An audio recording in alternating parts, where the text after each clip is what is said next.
俄罗斯的身上呢，一直都有两个标签，一个是战斗民族，你看看普大帝那一身腱子肉就知道了；另一个则是酒蒙子。在俄罗斯，不管男女老少，有事没事就整2口伏特加润润嗓子，喝多了闹事不说，还把自己的命给喝没了。这让历届俄罗斯政府头疼不已，开启了和酒的相爱相杀。为啥俄罗斯人这么喜欢喝酒呢？今天秋哥就带大家来了解了解。俄罗斯横跨亚欧大陆，与其接壤的国家多达14个，国土面积约为1710万平方公里，是世界上面积最大的国家，人口约1.46亿人。作为世界上最爱酗酒的国家之一，俄罗斯爱酒的程度毋庸置疑。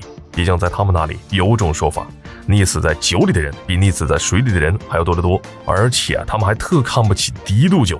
啤酒在他们眼中呢，真的只能算是小麦果汁，伏特加、生命之水等高度烈酒才是他们的最爱，因为喝的实在是太多了。据说俄罗斯男人成功的把平均寿命从68岁喝到了58岁。不过也不能怪他们这么爱喝酒，毕竟俄罗斯看着是大，但适合居住的地方还真没多少。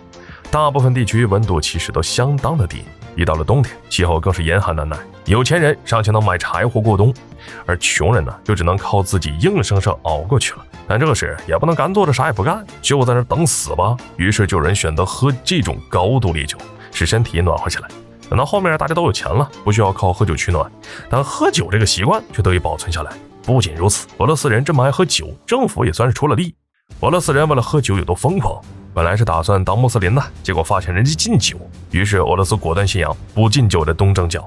本来高度酒这种东西吧，因为制造困难，所以一开始呢只能供应达官显贵，后来技术发达了，才慢慢传到民间，也正是开启了俄罗斯人的酗酒之路。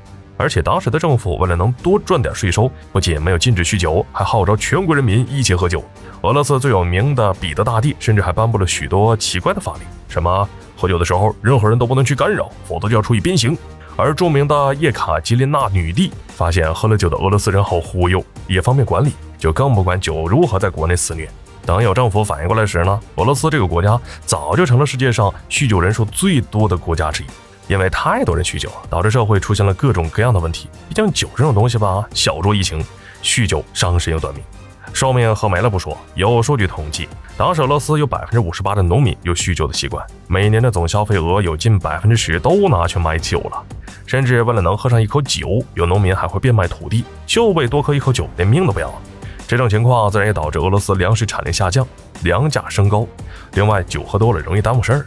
在一战中，就因为军队酗酒成性，军队实力下降，后勤补给物资呢也十分耽误事儿，导致日俄战争中俄罗斯战败。有很多人认为俄军不是被日军打败的，而是酒精。自此，俄罗斯开启了一场禁酒的战争。禁酒后的俄罗斯私自酿酒可是件重罪，不仅要罚款，还要去采10年的缝纫机。但就算如此，依旧阻挡不了俄罗斯人喝酒的热情。尤其是后来二战爆发，为了能在冰天雪地里作战，禁酒彻底被解开。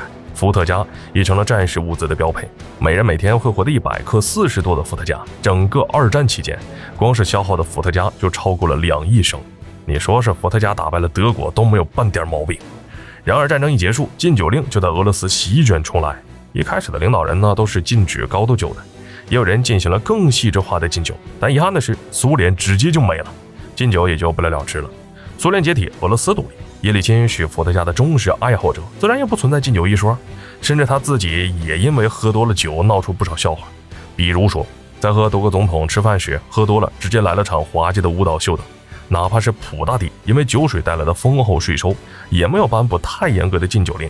但就算有这样那样的限制，本来就买不起酒的俄罗斯人也会想尽各种各样的办法来获得酒精，比如说防冻液、沐浴液等之类的，从中提取酒精兑水喝。而这种办法呢，又造成大量的俄罗斯人死亡。如今喝伏特加的人虽然少了，但喝啤酒的人数却在不断上升，这也成了一个新的麻烦。直到现在，想要这个国家彻底摆脱酒精的控制，或许只能在梦里稍微想一想。毕竟酒对俄罗斯人来说就是灵魂和精神，要酒没有，要命一条。好了，本期视频到这就结束了，麻烦各位看官，你发起的小手赶来点赞关注呗，咱们下期再见。